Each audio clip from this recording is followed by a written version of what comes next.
شروع اللہ کا نام لے کر جو بڑا مہربان نہایت رحم والا ہے۔ ان فرشتوں کی قسم جو ڈوب کر کافروں کی جان کھینچ لیتے ہیں، اور ان کی جو مومنوں کی جان آسانی سے نکالتے ہیں، اور ان کی جو تیرتے ہوئے جاتے ہیں پھر لپک کر آگے بڑھتے ہیں، پھر دنیا کے کاموں کا انتظام کرتے ہیں کہ وہ دن آ کر رہے گا جس دن وہ زلزلہ آئے گا، پھر اس کے پیچھے اور زلزلہ آئے گا۔ اس دن لوگوں کے دل خوف زدہ ہوں گے اور آنکھیں جھکی ہوئی۔ کافر کہتے ہیں کیا ہم الٹے پاؤں پھر لوٹیں گے؟ بھلا جب ہم کھوکھلی ہڈیاں ہو جائیں گے تو پھر زندہ کیے جائیں گے؟ کہتے ہیں کہ یہ لوٹنا تو سراسر نقصان کا لوٹنا ہوگا۔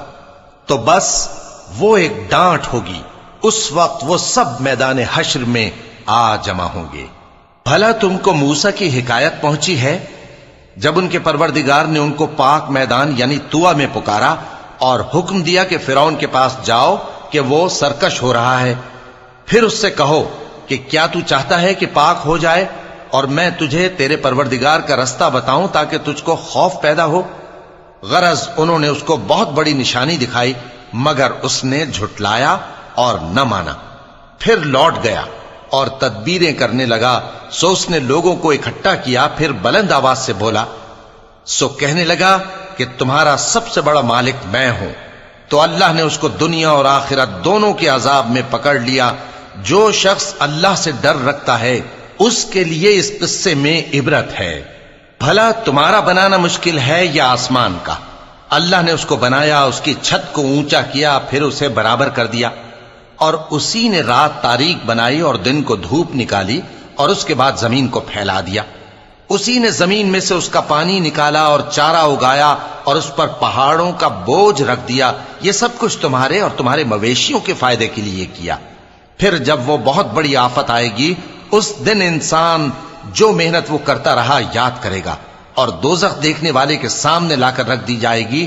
اب جس نے سرکشی کی اور دنیا کی زندگی کو مقدم رکھا تو اس کا ٹھکانہ دوزخ ہی ہے، اور جو اپنے پروردگار کے سامنے کھڑے ہونے سے ڈرتا اور نفس کو بیجا خواہشوں سے روکتا رہا تو اس کا ٹھکانہ بہشت ہی ہے۔ اے پیغمبر صلی اللہ علیہ وآلہ وسلم، لوگ تم سے قیامت کے بارے میں پوچھتے ہیں کہ اس کی آمد کب ہے، سو تم اس کے ذکر کی طرف سے کس فکر میں ہو؟ اس کا منتہا یعنی واقع ہونے کا وقت تمہارے پروردگار ہی کو معلوم ہے۔ جو شخص اس سے ڈر رکھتا ہے تم تو اسی کو ڈر سنانے والے ہو۔